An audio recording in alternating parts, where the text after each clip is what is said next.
के लिए आप हज़रात ने कुर्बानियाँ दी थी, वो लम्हा अब आपके सामने आना ही चाहता है कि मकाला आपके सामने पेश किया जाएगा जो हज़रत मौलाना अबू बकर साहब तय्यबी दामत बरकतुहुम ज़ीद मजदुहुम ने तैयार किया है। हज़रत मौलाना का तो तारुफ़ हो ही चुका है, मज़ीद में तारुफ़ करना नहीं चाहता, इसलिए कि किसी शायर ने कहा है तारुफ़ की क़तन ज़रूरत नहीं है, तारुफ़ की क़तन ज़रूरत नहीं है, तुम्हें जानता है ये सारा ज़माना। हज़रत मौलाना की एक बहुत ही कीमती किताब तारीख़ बीजापुर के नाम से इस मजमे में से अक्सर सुना ही हुआ होगा कि वो किताब इंशाअल्लाह बहुत ही जल्द मंज़र आम पर लाई जाने वाली है। उस किताब के मुक़द्दमे में हज़रत मौलाना ने अपना अज़्म ज़ाहिर किया है और इस शेर में बयान किया है, हम पैरवी कैस न फ़रहाद करेंगे, हम पैरवी कैस न फ़रहाद करेंगे, हम तर्ज़ जुनू और ही ईजाद करेंगे। हज़रत मौलाना का ये शेवा रहा है कि आपने जब भी जिस मज़मून पर भी, जिस उन्वान पर भी कलम उठाया है तो उसका हम कह सकते हैं कि हक़ अदा कर दिया है। फ़िक़ा पर एक कीमती मकाला हज़रत मौलाना का आ चुका। इसी तरीके से दर्स हदीस के उन्वान पर यह मजमा जानता है कि इसी जगह पर और इसी शेड के नीचे बैठकर वो दर्स का मकाला भी, आपके दर्स हदीस का मकाला जिसमें दर्स हदीस का तारुफ़ कराया गया था और हज़रत मौलाना के ज़रिए से उलमाए कराम को हदीस की इजाज़त भी दे दी गई थी। इसी तरीके से अब बारी आई कि मुसलमानों का जंग आज़ादी में क्या किरदार है। इस पर जब मौलाना ने कलम उठाया तो उम्मीद थी कि 12-14 सफ़हात में ख़त्म हो जाएगी, लेकिन हज़रत मौलाना जब लिखना शुरू कर दिए तो लिखते ही रह गए। आकर मदरसे में कहने लगे कि मैंने जब कलम उठाया है तो कलम बर्दाश्ता होकर लिखना ही शुरू कर दिया और लिखते लिखते वो 30 सफ़हात 60 सफ़हात पर यानी 30 पेजों पर पहुंचा हुआ है। वो भी ज़बरदस्ती वक्त की क़िल्लत की वजह से असातिज़ा कराम ने हज़रत से कहा कि अभी वक्त नहीं है, आप मज़ीद लिखना बंद कर दें। तब आपने किताबों को बंद कर दिया और अपने कलम को बंद कर दिया और 30 सफ़हात का ये कीमती मकाला आपके सामने पेश किया है। हज़रत मौलाना का ये पैगाम है नौजवानों से ख़ुसूसन कि नहीं तेरा नशेमन कसर सुल्तानी के गुंबद पर, नहीं तेरा नशेमन कसर सुल्तानी के गुंबद पर, तो शाही है बसेरा कर पहाड़ों की चट्टानों पर। नशेमन पर नशेमन इस कदर तामीर करता जा, नशेमन पर नशेमन इस कदर तामीर करता जा कि बिजली गिरते गिरते आप ही बेजार हो जाए।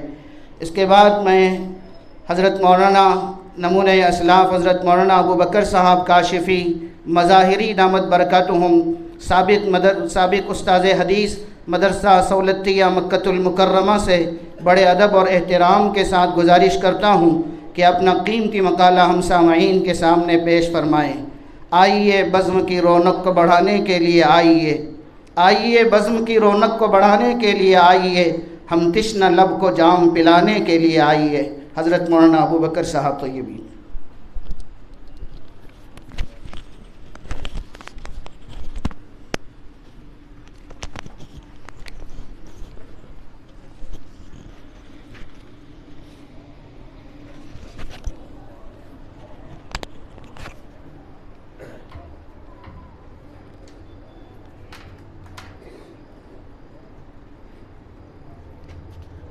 अस्सलामु अलैकुम वरहमतुल्लाहि वबरकातुहू। प्यारे भाइयों, अजीज़ों, बुज़ुर्गों, हम इस बात की पूरी कोशिश करेंगे कि 9 बजे हमारी ईशा की अज़ान हो जाए। इसमें ज़रा 1-2 मिनट आगे पीछे हो जाए तो हम आपसे माफ़ी के खासगार भी हैं। मकाला एक 60 पेजेस का है, जो ऐसा पूरा मकाला पढ़ना तो आसान नहीं है, लेकिन ये कि जस्ता जस्ता हम आपके सामने मकाला पढ़ते हैं। उर्दूदा हजरात अगर मकाला नहीं लिए हैं तो वह मकाला ले लें, मकाला ले लें, और अगर किसी ने बाद में लिया है तो वो भी जाते जाते मकाला लेकर जा सकते हैं। एक दरख्वास्त ये है कि ये मकाले के लिए जो कागज़ इस्तेमाल हुआ है वो मदरसे का इस्तेमाल हुआ है, कंप्यूटर जो इस्तेमाल हुआ है वो मदरसे का इस्तेमाल हुआ है, और इस मकाले के प्रिंट में ज़ेरॉक्स में 52 रुपये खर्च हुए। कितने खर्च हुए? अब आप हजरत अगर मदरसे पे बोझ डालना चाहें तो 52 रुपये मदरसे के ले जाओ, और अगर आप ये चाहते हैं कि भाई ये मदरसे के 52 रुपये इसे वापस कर देना चाहिए, तो वहाँ एक डिब्बा रखा हुआ है, 52 रुपये डालते चले जाएं। और अगर आप मराही में खुसरवाना से ये सोचें कि 52 रुपये डालना हमारे लिए बहुत बुरी बात है, हम 60 डालेंगे, 70 डालेंगे, 75 डालेंगे, 100 डालेंगे, तो अल्लाह आपकी जान माल में बरकत भी नसीब फरमाएंगे। जो हजरत इस मजलिस से मकाला नहीं ले सके, उनसे दरख्वास्त है कि वो मकाला ले लें। भले उर्दू ना जानते हो, आपकी बेटी जानती होगी, आपकी घरवाली जानती होगी, तो उससे पढ़वा कर भी सुने, ताकि हमारे असलाफ की तारीख़ हमें मालूम हो। जिन हजरात के पास मकाला है वो मकाला खोल लें। जंग आज़ादी के लिए मेरे भाइयों, हमने 1857 से 47 तक का पीरियड लिया है। वैसे जंग आज़ादी बहुत पहले से शुरू हो गई थी। वहाँ 1757 में सिराजुद्दौला बंगाल के, इन्होंने अंग्रेज़ों से जंग की, और उनके बाद हज़रत टीपू सुल्तान शहीद रहमतुल्लाहि अलैह ने भी 1782 में जंग फरमाई। तब से ये सिलसिला चला है, लेकिन एक तसलसल के साथ में ये लड़ाई लड़ी गई है। ये 1857 से शुरू हुई है। तो हम पूरे हिंदुस्तान में आज़ादी का एक इजमाली खाका पेश करते हैं, जो पहले ही सफ़े में है। आप देखें, उसमें मैं तेज़ पढ़ता हूँ, जल्दी पढ़ता हूँ। आप हजरात मुझे फॉलो कर सको तो बहुत अच्छी बात है। अगर मैंने पेज पलट दिया है, कुछ छोड़ करके पढ़ रहा है, तो मैं सफ़ा नंबर भी बोलूँगा, वो आप निकाल लें। बिस्मिल्लाहिर्रहमानिर्रहीम। 15 अगस्त 1947 के बाद एक नए हिंदुस्तान में जन्म लिया। जज्बात की रौक थम गई और उसकी जगह संजीदगी और मतानत और तदब्बुर और फिरासत ने ले ली। अब जबकि अपने कौम और अपनी कौम को बनाने के इख्तियारात हमारे हाथ में आ गए थे, तो हमारे सामने तामीर नौ के अलावा कोई दूसरा प्रोग्राम न था। लेकिन हिंदुस्तान की आज़ादी के साथ एक तल्ख़ हकीकत जो तक़सीम मुल्क की शक्ल में हमारे सामने आई, इसने बहुत से दिल और दिमाग में रद्द अमल का ऐसा जज्बा पैदा कर दिया, जिसने आखिर में मुनाफरत, बदगुमानी और तंग नज़री को जन्म दिया। चूँकि तक़सीम के असरात इंतहाई दिलदोज़ और रूह फरसा होने के साथ दूर रस और देर पा भी हुए, इसलिए इसकी लपेट में हिंदुस्तान की जंग आज़ादी की तारीख़ भी आ गई और वाक़यात को इस ढंग से पेश किया जाने लगा कि मुसलमान जो एक सदी से जंग आज़ादी के मैदान में अगले सफ़ों में थे, उनको स्टेज से हटा दिया गया और उनके कारनामों पर या तो दबीज़ पर्दा डाल दिया गया, या उनकी जद्दोजहद के वाक़यात और हक़ाइक़ को इस अंदाज से पेश किया गया कि उनकी सूरत मस्ख़ होकर रह गई। इसलिए ज़रूरत है कि जंग आज़ादी का सरसरी जायज़ा लिया जाए। पूरी 19वीं सदी में जंग आज़ादी का एक ही रास्ता समझा जा रहा था कि वो ताकत और तशद्दुद का इस्तेमाल, खलफशार और बदमनी पैदा करना और बगावत के जज्बात को हवा देना।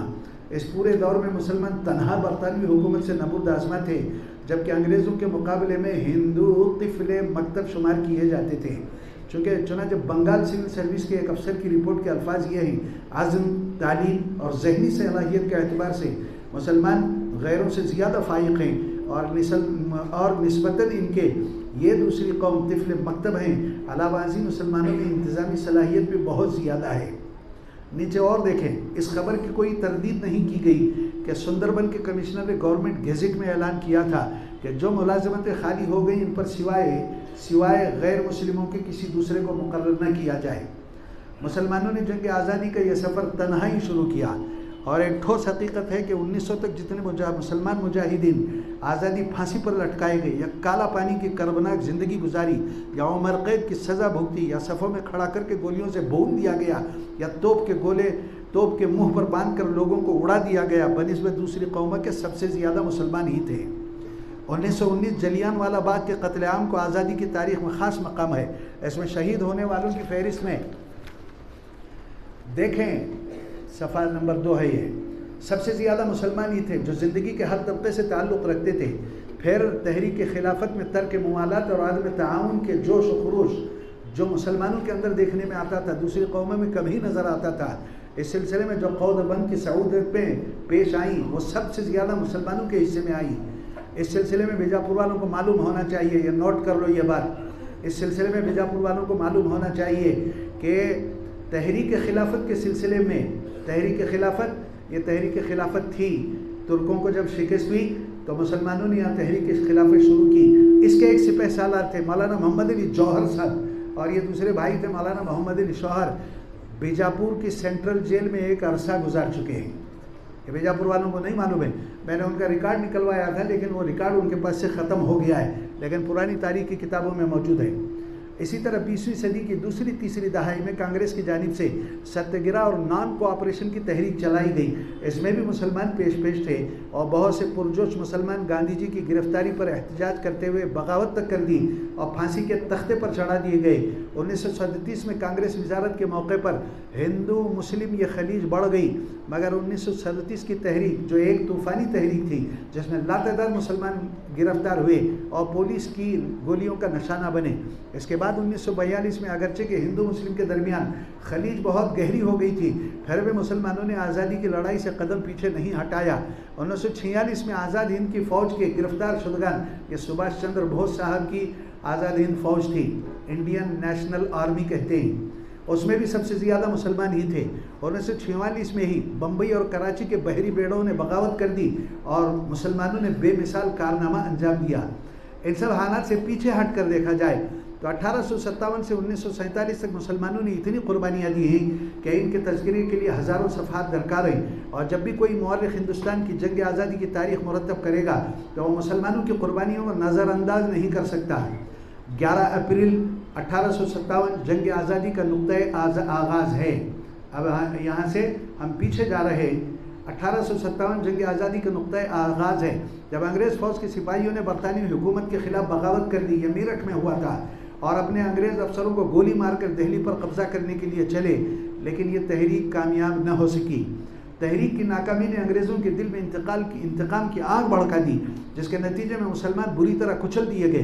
दिल्ली का चांदनी चौक ही नहीं बल्कि शहर के हर चौराहे पर सूलियाँ नस्ब की गई। दिल्ली और दिल्ली के अतराफ दरख्तों की शाखों पर सूलियाँ लटकाई गई और जो भी मुअज़्ज़ज़ मुसलमान अंग्रेज़ों के हाथ चढ़ जाता उसको हाथी पर बिठाया जाता और सूली उसके गर्दन पर डालकर हाथी को आगे बढ़ा दिया जाता। यह रूह फरसा और दिल दहला देने वाला माहौल था जिसमें हिंदुस्तान की जंग आज़ादी में मुसलमान मुजाहिदीन ने अपने सफ़र का आगाज़ किया। अंग्रेज़ अब अदालत की कुर्सी पर बैठ गया था, मगर ये कुर्सी आदल व इंसाफ की नहीं बल्कि वो अपने वाहिद दुश्मन मुसलमान से इंतकाम की कुर्सी थी। किसी को फांसी पर चढ़ा देते, किसी को गोलियों से भून देते और हज़ारों मुसलमान उलमा, सुलहा, अतकिया, नवाबजादे और ज़मींदार मुसलमानों को जज़ाइर अंडमान में उम्र कैद कर देते।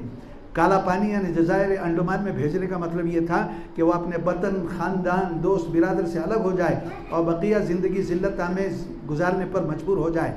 मौलाना फजल हक खैराबादी जो इल्मी दुनिया के बेताज बादशाह थे, हिंदुस्तान की जंग आज़ादी के अव्वलीन मुजाहिद थे, इनको काला पानी यानी जज़ाइर अंडमान में उम्र कैद की सज़ा काटनी पड़ी और इस दौरान इनसे ज़िल्लत आमेज़ बेगार ली जाती थी। यही हाल तमाम कैदियों का था। जज़ाइर अंडमान यानी काला पानी में कितने कैदी थे इसकी शहरी फहरिस्त तो बताना मुश्किल है, लेकिन एक अंदाजे के मुताबिक 4 से 5 हज़ार मुसलमान कैदी थे, जिनमें 90% मुसलमान थे। मौलाना जाफ़र अहमद थानेसरी अपनी खुद नफ्स सवाने हयात में लिखते हैं कि जब मौलाना यहया सादिक़पुरी का जज़ीरे अंडमान यानी काला पानी में इंतकाल हुआ तो उनके जनाजे में 4 से 5 हज़ार मुसलमानों ने शिरकत की, जो सारे के सारे कैदी थे और जज़ीरे अंडमान में वो सज़ा काट रहे थे। 19वीं सदी के आखिर तक बल्कि 20वीं सदी की इब्तदाई 2 दहाकों तक आज़ादी हासिल करने का बस ये तरीका था कि तलवार उठाओ और जंग करो। आदम तशद्दुद का रास्ता तो बाद में इख्तियार किया गया, इसके बावजूद कभी कभी पुरजोश मुजाहिदीन तशद्दुद और लूटमार का रास्ता इख्तियार कर देते थे, जैसे 1922 के चोरा चोरी वाक़े में और 1922 के क्विट इंडिया के मौके पर, और इसी तरह 1944 में सुभाष चंद्र बोस ने अंग्रेज़ फौज से टक्कर ली। इन तारीख़ी वाक़यात से मालूम होता है कि आदम तशद्दुद की इफ़ादियत एक महदूद दायरे में थी और जब भी जुरअतमंदाना इक़दाम का मौका आया तो सिर्फ तलवारों ने ही अपना काम दिखाया है। गदर, इसे अंग्रेज़ों ने गदर का नाम दिया है, हालांकि जंग आज़ादी की तहरीक में जंग आज़ादी की तहरीक का एक बड़ा नाम है। 1857 के बाद एक सन्नाटा छा गया, आवाम हालात से समझौता करने लग गए। बिरादरान वतन अंग्रेज़, बिरादरान वतन किसको कहते हैं आप जानते हैं। बिरादरान वतन अंग्रेज़ी स्कूलों में दाखिल होकर अपना और अपने ख़ानदान का मुस्तक़बिल संवारने में लगे थे। इनको स्कूलों से निकलते ही सरकारी मुलाज़िमत मिल जाती। इसके बरखिलाफ़ मुसलमानों ने अंग्रेज़ों से इतनी नफ़रत का इजहार किया कि इनके स्कूलों में दाखिले को अपनी खुददारी के ख़िलाफ़ समझा। नाउम्मीदी और मायूसी के इस सन्नाटे में हिंदुस्तान के सरहदी इलाकों की तरफ से मुजाहिदीन की तलवारों की झनकार सुनाई दी। ये वो लोग थे जो 1857 से पहले जाबिर हुकूमत के खिलाफ नबूद आजमा थे। ये राजा रणजीत सिंह के फौज के साथ जंग कर रहे थे, लेकिन 1857 के बाद इनका रुख सफ़ेद फाम कौम की तरफ मुड़ गया, जो अभी अभी इक़्तिदार पर काबिज होकर हिंदुस्तान पर बेपनाह मज़ालिम कर रही थी। इन मुजाहिदीन आज़ादी की सरगर्मियों का आगाज़ हज़रत सैयद अहमद शहीद राय बरेलवी रहमतुल्लाह अलैह और हज़रत इस्माइल शहीद रहमतुल्लाह अलैह की क़ियादत से हुआ। मौलाना फैसल साहब ने इनका तज़किरा भी किया है। लेकिन इन हज़रात की शहादत के बाद ये तहरीक बिखरी नहीं बल्कि और मुस्तहकम हो गई। इसके खुफिया कारकुन बंगाल से सरहद तक मुसलसल रवा रहे। इन मुजाहिदीन आज़ादी की अंग्रेज़ों से आखिरी जंग अम्बेला में हुई, चूँकि अंदरूनी जंग में ये अंदरूनी मुल्क ये जंग लड़ना मुजाहिदीन के हक़ में न था, इसलिए इन मुजाहिदीन ने सरहद का वही इलाका चुना जो हमेशा फातहीन का रास्ता रहा है। आर्यन कौम इसी रास्ते से आई थी, महमूद गजनवी की फ़ौज इसी रास्ते से हिंदुस्तान आई, बाबर की तलवार की झनकार भी इसी रास्ते में सुनाई दी। इसलिए मुजाहिदीन ने इसी इलाके को नुक्ते आगाज़ बनाया और इस इलाके में अंग्रेज़ों को ज़बरदस्त शिकस्त दी। सैयद अहमद राय बरेलवी रहमतुल्लाह अलैह की शहादत के बाद मुजाहिदीन के अमीर मौलाना विलायत अली साहब थे। दर्र-ए-आब पर अंग्रेज़ों ने सिखों की मदद से हमला किया, जिसमें मुजाहिदीन को शिकस्त हुई और अंग्रेज़ों ने मौलाना इनायत अली और मौलाना विलायत अली को गिरफ्तार कर लिया और पटना ले आए। मगर मौलाना इनायत अली फिर दोबारा खुफिया तौर पर सरहदी इलाके में पहुंच गए और अंग्रेज़ों से जंग में मसरूफ़ हो गए। यह सफ़ा नंबर 4 है। अंग्रेज़ों की हुकूमत से बगावत का जज्बा मुसलमानों में इस कदर दाखिल हो गया था कि हर तबके के मुसलमान इसमें शरीक होते, फांसी के तख्ते पर चढ़ते, कैद-ओ-बंद की सहूलतें झेलते, लेकिन इस जज्बे को ज़िंदा रखते। गरज ये कि मुसलमान मुजाहिदीन आज़ादी ने आगाज़ भी किया और कमोबेश आधी सदी तक इस तहरीक को जारी व ज़िंदा रखा। लेकिन 18 अक्टूबर 1863 की जंग के बाद हालात अक्सर तब्दील हो गए। हुकूमत की तरफ से बड़े पैमाने पर इन तमाम मुजाहिदीन आज़ादी के मराकज़ पर छापे मारे गए और हज़ारों मुजाहिदीन आज़ादी को कैद-ओ-बंद, फांसी और जिलावतनी का शिकार होना पड़ा। अदालत कायम की जाती जो इंतकामी कार्रवाई पर मुलजिम होती। जेल में 1, 2, 3 मुकदमों की तफसील बोलते हैं। एक पहला मुकदमा है अम्बाला का मुकदमा। अम्बाला में मुकदमा कायम हुआ। यह मुकदमा 1857 के हंगामे की वजह से हुआ। इसमें कुछ नाम हैं, देख रहे हैं आप, 4 नंबर सफ़ा है।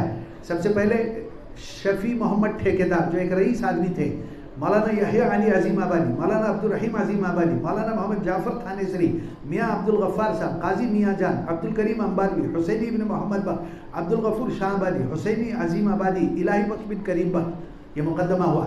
अच्छा, इस मुकदमे के जज का नाम हर्बर्ट एडवर्ड्स था। इस मुकदमे का फ़ैसला क्या हुआ ये देखो। मोहम्मद शफ़ी ठेकेदार साहब सज़ाए मौत हो गई। मौलाना यहया अली अजीम आबादी सज़ाए मौत हो गई। मौलाना मोहम्मद जाफ़र थानेसरी सज़ाए मौत हो गई। मौलाना अब्दुल रहीम अजीम आबादी अंडमान में उम्र कैद की गई। काजी मियाँ जान साहब उम्र कैद की गई। इसके बाद में 6, 7, 8, 9, 10, 11 नंबर तक जितने लोग हैं इन सबको अंडमान में उम्र कैद के लिए काला पानी भेजा गया। एक दूसरा मुकदमा मालदा का मुकदमा उसी में है। इस मुकदमे के मुलजिम मौलाना अमीरुद्दीन साहब थे। इनको पटना से गिरफ्तार किया गया और उम्र कैद की सज़ा के तौर पर 1872 को अंडमान में काला पानी भेज दिया गया। राजमहल का मुकदमा, ये मुकदमा इब्राहिम मंडल एक मुसलमान उसके खिलाफ चलाया गया और इनको 1870 में उम्र कैद की सज़ा सुनाकर अंडमान भेज दिया गया। 9 बरस जेल में रहकर ये बाद में रिहा कर दिए गए। या तो 1-2 मुकदमे हमने मिसाल के तौर पर जिक्र कर दिए हैं, वरना पूरे हिंदुस्तान में ऐसे हज़ारों मुकदमों में मुसलमान मुजाहिदीन आज़ादी को फांसी, कैद-ओ-बंद और उम्र कैद की सज़ा सुनाई गई है। राजमहल का मुकदमा, अभी जो बोले ये इब्राहिम मंडल का मुकदमे के सिलसिले में ये बात याद रखी जाए कि इस फैसले से मगलूब होकर एक शख्स जिसका नाम अब्दुल्ला था, अदालत के इहाते में कलकत्ता के चीफ जस्टिस नारमन को कत्ल कर दिया, जिसकी पादाश में अब्दुल्ला को फांसी दी गई। उसी ज़माने में एक और वाक़या पेश आया। वायसराय हिंद लॉर्ड में अंडमान को पहुंचा मुआयने के लिए। वहाँ एक बहादुर मुसलमान कैदी जिसका नाम शेर अली था, वायसराय को उसने कत्ल कर दिया। सफ़ा नंबर 6 है। ये चंद तहरीक आज़ादी हिंद के मुजाहिदीन के मुख्तसर हालात थे। हम तफसील के साथ 1857 से 1900 तक मुजाहिदीन आज़ादी के नाम बनाम हालात ज़िक्र करते हैं। अगरचे कि ये फहरिस्त भी नामुकम्मल है, फिर भी इन मुजाहिदीन आज़ादी की कुर्बानियों का अंदाज़ा करने के लिए काफ़ी है। देखते चलो और जिगर थाम के सुन लो। नंबर 1 मौलाना अहमदुल्लाह साहब 15 जून 1865 को जज़ाइर अंडमान भेजे गए। 17 बरस इस जजीरे में गुजार कर 12 नवंबर 1881 को अंडमान के दूर दराज इलाके डंडास पॉइंट में दफन किए गए। मौलाना यहया अली साहब 11 जनवरी 1866 को जजायर अंडमान भेजे गए। इनको रोज आइलैंड में रखा गया। वहीं 2 साल 1 माह 9 दिन गुजार कर 20 फरवरी 1868 को वहीं इंतकाल कर गए। मौलाना अब्दुल रहीम, ये मौलाना अहमदुल्लाह और मौलाना यहया अली के बाद अंडमान भेजे गए। वहाँ एक बुजुर्ग सैयद इंशाउल्लाह खान बानवी थे जो बहुत ज़ईफ़ थे। मौलाना अब्दुल रहीम साहब उनकी मदद करते थे। मौलाना अब्दुल रहीम की बीवी की दरख्वास्त पर मौलाना अब्दुल रहीम को अंडमान से रिहाई मिली और अपने वतन पहुँचे। मौलाना अबुल कलाम आज़ाद ने मौसूफ से मुलाकात की। उस वक्त उनकी उम्र 90 साल थी। 14 अगस्त 1923 को इंतकाल फरमा गए। मौलाना मोहम्मद जाफर तानेसरी अम्बाला मुकदमे के बड़े मुलज़िमीन में उनका शुमार होता है। पहले फांसी की तजवीज़, बाद को बदल कर उम्र कैद हुई। आपको 11 जनवरी 1866 में मौलाना यहया और मियाँ अब्दुल गफ्फार के साथ काला पानी यानी जजायर अंडमान भेज दिया गया। 17 साल 10 महीने गुजारने के बाद में आपको रिहा किया गया। आपकी वफ़ात 1905 में हुई। मौलाना जाफर थानेसरी ने अंडमान की ज़िंदगी पर एक किताब बनाम काला पानी लिखा है। आप लोगों ने, पुराने लोगों ने काला पानी किताब सुनी होगी। शुरू में वो ब्रिटिश के हिंदुस्तान आज़ाद होने के बाद में फ़ौरन बाद वो किताब बैन थी, लेकिन आज के लिए मिलती है। मौलाना तबारक अली, अब सिर्फ मैं नाम पढ़ते जाता हूँ।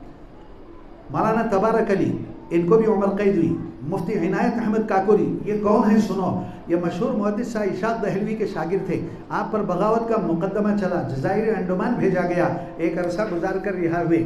मुफ्ती सदरुद्दीन आजुर्दा, आपने हदीस मशहूर मुहद्दिस शाह अब्दुल कादिर दहलवी रहमतुल्लाह अलैह से पढ़ी है। हुकूमत के बड़े ओहदे पर थे, इनको भी सज़ा हो गई थी। सैयद अकबर जमा अकबर आबादी, ये 20 साल अंडमान में सज़ा काट कर वापस अपने वतन आए थे। 1904 को आगरा में इनका इंतकाल हुआ।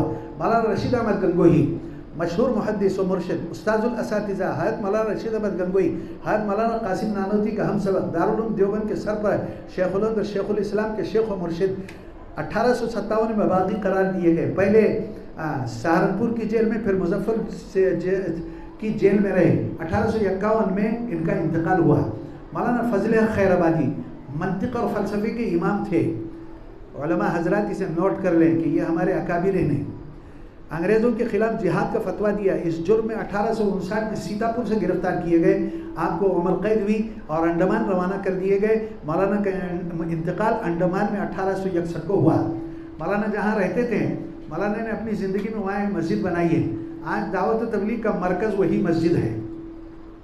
काजी इनायत खान, काजी साहब बागी करार दिए गए और पूरी ज़िंदगी रूपोशी में गुजार दी। मिर्ज़ा आशूर बेग, इनका हाल सुनो, ये भी अंग्रेज़ों के बागियों में शुमार होते थे। इनके खिलाफ वारंट जारी हो गया, जिसकी वजह से 1858 में अपने ख़ानदान के साथ किसी महफूज जगह की तलाश में जा रहे थे। अचानक सर थाफलस मटका एक फ़ौजी दस्ते के साथ आन पहुँचा। मिर्ज़ा आशूर बेग और उनके लड़के को रस्सियों से बांधकर बंदूक की गोलियों से भून डाला। नवाब मुस्तफ़ा खान शिफ्ता, ये उर्दू के बहुत ज़बरदस्त शायर हैं। लोगों ने इनके नाम के ऊपर PhD करी है। 7 बरस कैद में रहे। सैयद अकरम अली, ये अंग्रेज़ों के बागी शुमार हुए। आगरा की जेल में इनको फांसी दी गई। सैयद गुलजार अली अमरोही बागियों में शुमार हुए। सफ़ा नंबर 7 है ये। अंडमान भेज दिए गए।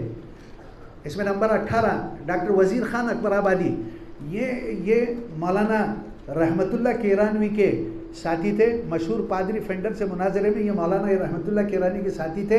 हिंदुस्तान से चले गए, जन्नतुल माला में दफन हुए। मुनीर शिकोहाबादी, ये रामपुर में इनका इंतकाल हो गया। मिर्ज़ा विलायत हुसैन, मौलाना तफज़ुल हुसैन, नवाब सखावत अली, ये मौलाना तफज़ुल हुसैन के भाई थे। इनको गिरफ़्तार करके फांसी दे दी गई। नियाज़ मोहम्मद, इनको उम्र कैद हुई, ये अंडमान भेज दिए गए। मौलाना इमाम बख्श सहबाई, ये बहुत बड़े आलिम फाजिल थे। मौलाना फजल खैराबादी मुफ्ती सदरुद्दीन आरजू के साथियों में थे। कुचा चीलान दिल्ली में एक जगह वहाँ रहते थे। वहाँ के 1400 मुसलमानों को गिरफ्तार किया। इनमें मौलाना इमाम बख्श सहबाई और उनके 2 बेटे भी थे। इनको जमुना किनारे ले जाकर गोली मार दी गई और लाशों को दरियाए जमुना में बहा दिया गया। मौलाना रज़ीउद्दीन साहब इल्मी घराने के फ़र्द थे। मौलवी रसूल बख्श, और आपको फांसी दे दी गई। नवाब अब्दुल रहमान, मुकदमा चला और बीच चौराहे पर इनको भी फांसी दे दी गई। मोहम्मद अली ख़ान कुचा चीलान में रहते थे। इनको रास्ते में मैदान में खड़ा करके गोली मार दी गई। नवाब अकबर ख़ान, सज़ाए मौत का फ़ैसला हुआ। गुड़गांव की जेल में फांसी दी गई। नवाब मुज़फ़्फ़रुद्दौला, ये और इनके भतीजे ताले यार खान को फांसी दे दी गई। अमीर मोहम्मद हुसैन, इनका शुमार भी उसमें बागियों में होता है, इनको अलवर से गिरफ्तार करके दिल्ली लाए और फांसी दे दी गई। हकीम हसन बख्श के फर्जंद थे, इनको भी मौत की सज़ा दी गई। नीचे देखो, काजी फैजुल्लाह, नवाब मोहम्मद हुसैन, मुबारक अली, इन सब को फांसी की सज़ा हुई और किसी को अंडमान भेज दिया गया। इब्राहिम मंडल, ये अंडमान भेज दिए गए। पीर मोहम्मद, इनको उम्र कैद की सज़ा दे करके अंडमान भेज दिया गया। वदूद मियाँ, शेर अली, जिसने उसे कत्ल वायसराय लॉर्ड म्यू को कत्ल किया था, उसको फांसी दे दी गई। अमीर खान, ये कलकत्ता के बड़े रईस थे, इनको भी अंडमान जेल में भेज दिया गया। सभा नंबर 10 देखें। हम जल्दी चल रहे हैं, आप अगर इधर उधर देखो तो मैं आगे बढ़ जाऊंगा, फिर मैं क्या हूँ आपको तलाश करना पड़ेगा। मौलाना मोहम्मद हुसैन, ये सैयद अहमद शहीद रहमतुल्लाह अलैह के मिशन के सरगर्म थे, शौला बयान मुकर्रिर थे, अपनी तकरीर से मजमे में आग लगा देते थे। मुकदमा चला और फिर उम्र कैद के लिए अंडमान भेज दिए गए। मौलाना रियाजुल हक साहब, इनका भी इंतकाल अंडमान में हुआ। पराली, इनको फांसी दी गई। पराली नाम है, नाम कुछ और था इनका। मुराद अली की फांसी सुन करके ये जोश में आकर के बागी हो गए। अंडमान में इनका भी इंतकाल हुआ। मनसब अली अंडमान भेज दिए गए। गुलाम हुसैन अंडमान भेज दिए गए। मौली अलाउद्दीन फांसी पर चढ़ा दिए गए। अब्दुल्ला पंजाबी फांसी दे दी गई। मौलाना अब्दुल गफ्फार अंडमान भेज दिए गए। रफ़ीक मंडल, पूरी ज़िंदगी इसने जेल में गुजारी। हाजी मुबारक अली, काला पानी अंडमान चले जाने के बाद में मुजाहिदीन आज़ादी की जिम्मेदार थे, पुलिस ने गिरफ्तार किया और जेल में इतना पीटा कि जान बहक हो गए। हाजी दीन मोहम्मद हज़रत अहमद शाह रायपुरी की तहरीक से वाबस्ता थे, बगावत के इल्ज़ाम में गिरफ्तार कर लिए गए। बहरहाल ये एक लंबा काम है।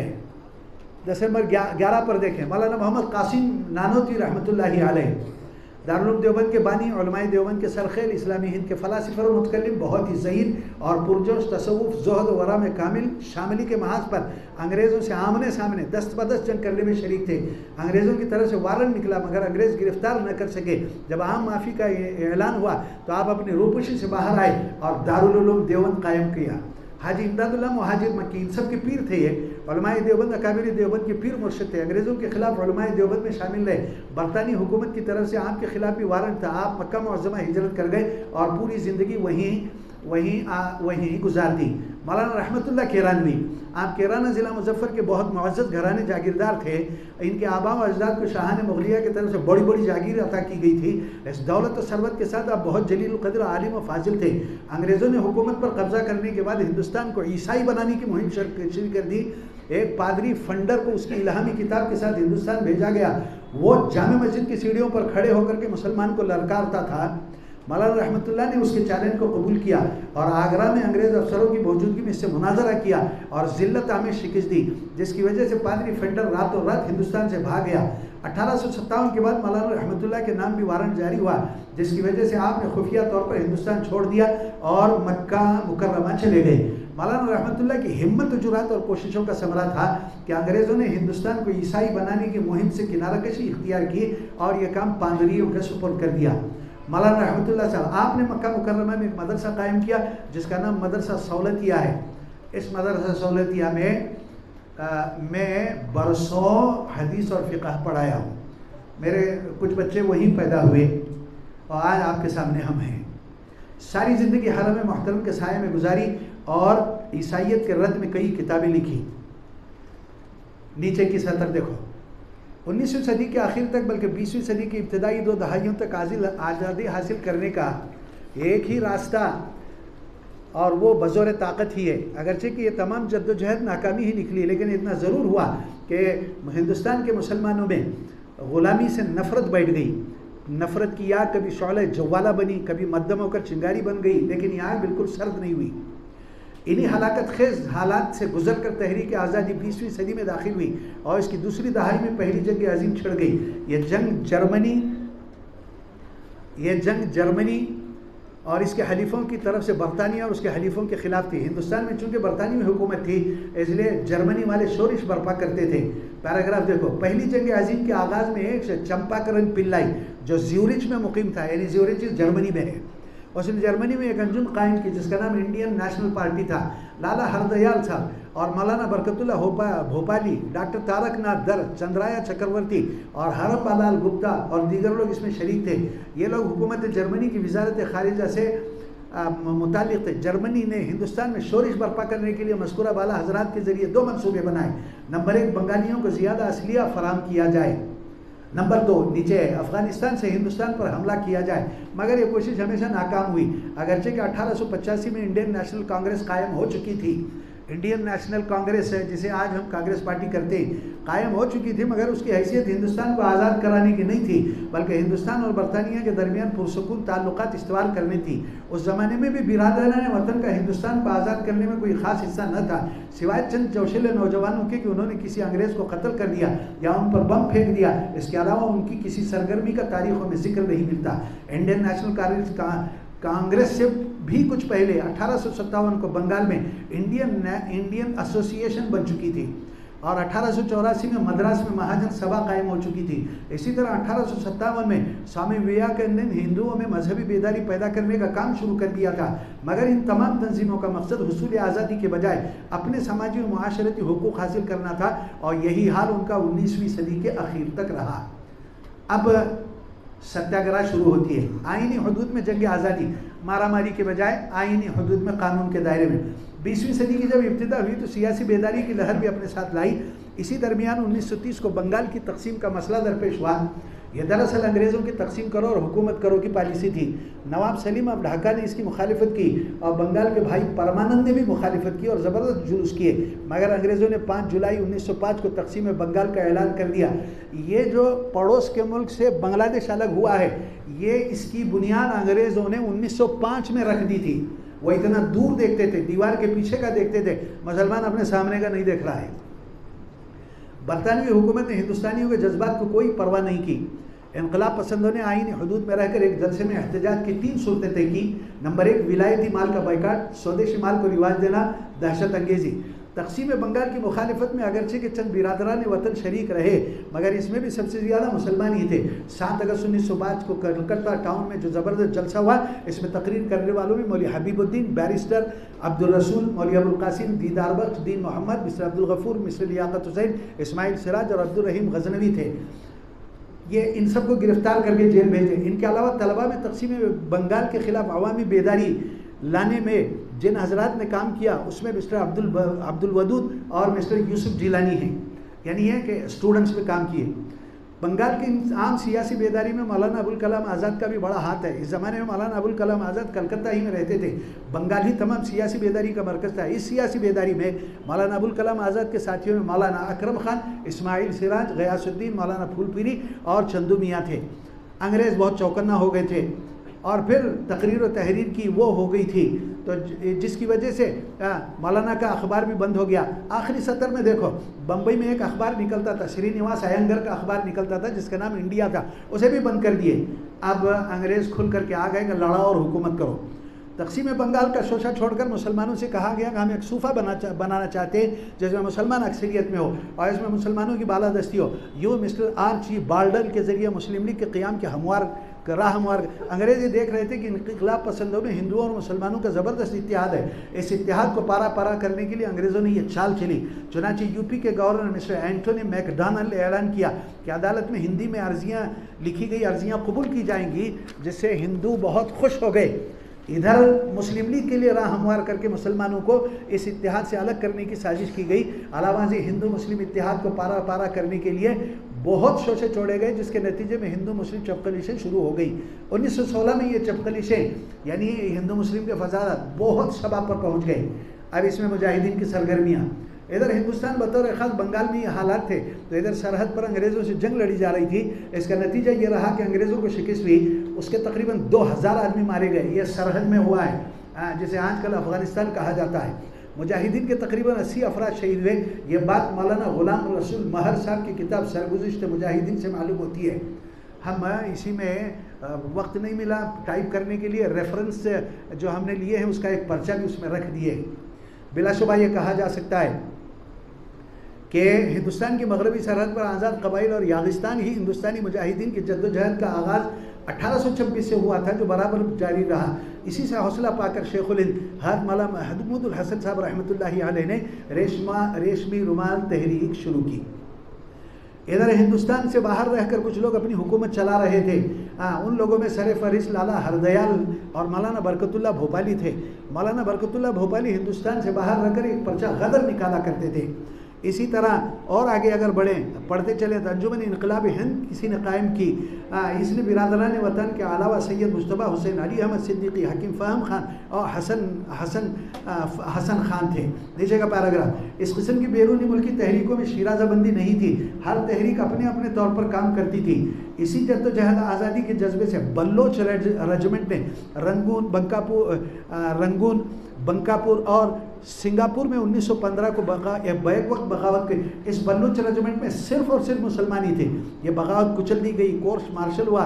इस बगावत में शामिल लोगों को कड़ी से कड़ी सज़ा दी गई। इनमें से अब्दुल्ला खान, इम्तियाज़ अली खान और रुकनुद्दीन को मौत की सज़ा होगी।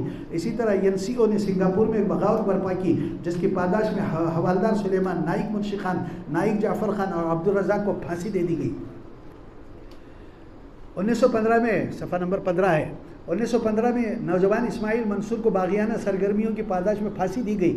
1917 में मशहूर मांडले केस में मुस्तफ़ा हुसैन और अली अहमद को फांसी दी गई।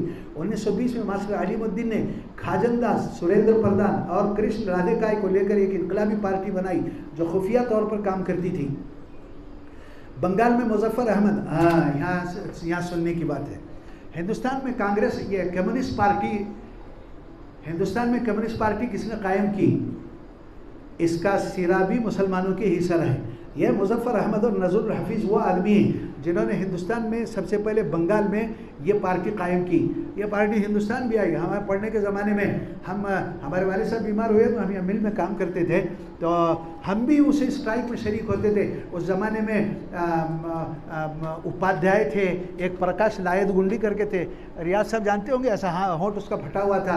जनाब ज़करिया साहब थे, और दूसरे लोग थे, और हम नौजवान थे, उनके साथ में इसके अंदर लगे रहते थे।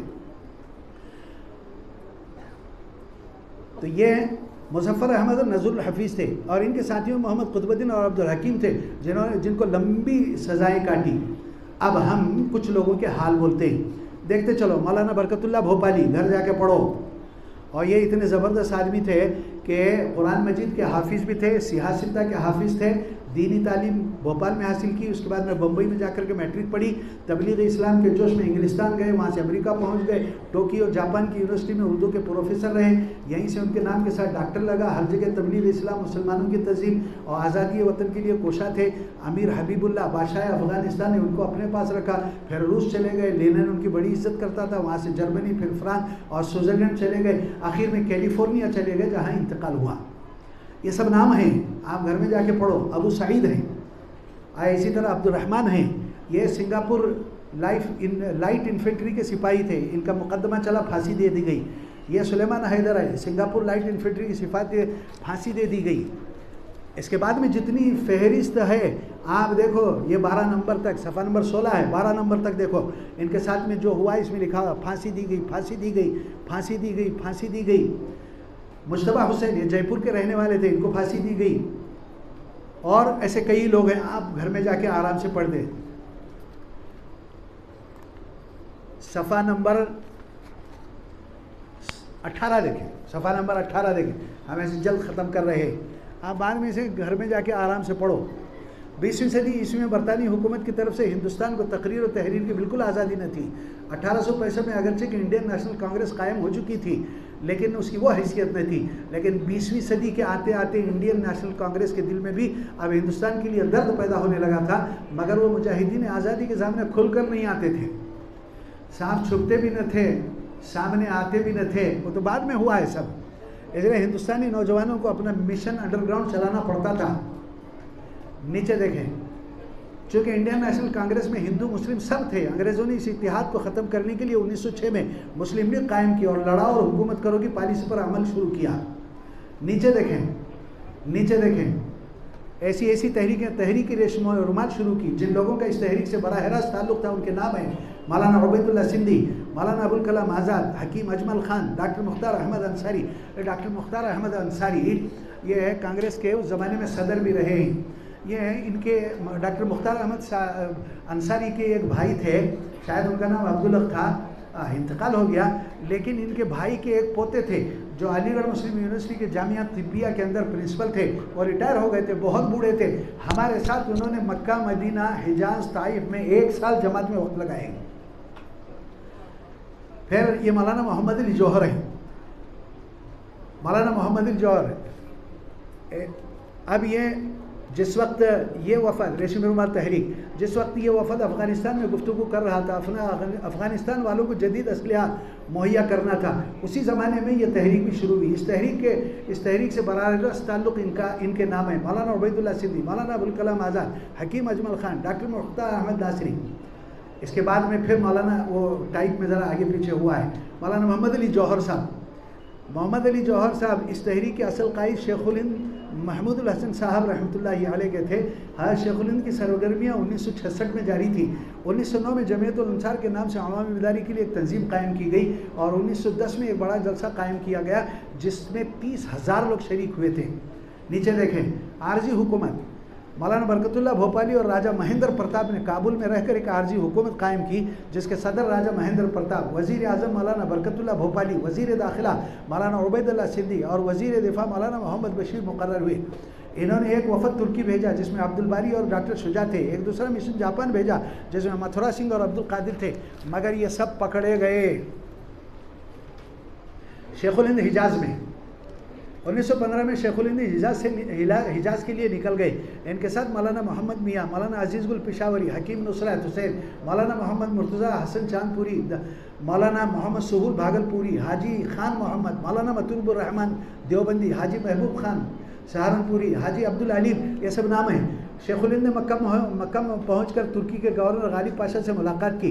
मौलाना ये चाहते थे कि तुर्की को आमादा किया जाए कि हिंदुस्तान के ऊपर हमला कर दे अंग्रेज़ों के ख़िलाफ़। इसके लिए मौलाना वहाँ गए, गालिब पाशा से मुलाकात की, वहाँ का गवर्नर था तुर्की का, उसने मदीना के गवर्नर बसरी पाशा के नाम ख़त लिख कर दिया। मौलाना मसूद की मुलाकात अनवर पाशा और जमाल पाशा से करा दी जाए। ये दोनों फ़ौजी कमांडर थे, उस वक्त मदीने में थे। हिंदल मुलाकात इन दोनों कमांडर इन चीफ ने खुशी का इजहार किया और अपनी हुकूमत की तरफ से आज़ाद कबाइल और यागिस्तान के मुजाहिदीन की मदद का ऐलान कर दिया और ये कहा कि हज़रत मौलाना ख़ुद आज़ाद कबाइल और यागिस्तान जाएँ और उनको तुर्की हुकूमत की तायीद का यकीन दिलाएँ। शेखुल हिंद गिरफ़्तार कर लिए गए, शेखुल हिंद गिरफ़्तार कर लिए गए। क़ज़ा व क़दर का फ़ैसला कुछ और हो चुका था। इस पूरे अरसे में अंग्रेज़ खामोश न थे। उन्होंने शरीफ मक्का हुसैन को आलयकार बनाकर तुर्कों के खिलाफ बगावत बर्पा कर देने में मसरूफ़ थे। अंग्रेज़ों ने एक काम और किया, अनाज के जो जहाज़ जद्दा जा रहे थे उनको रोक लिया, जिसकी वजह से हिजाज में कहत की सूरत हाल पैदा हुई। अरबों को उकसाया गया कि ये सब तुर्कों की वजह से है। चुनांचे बद्दुओं ने बगावत कर दी।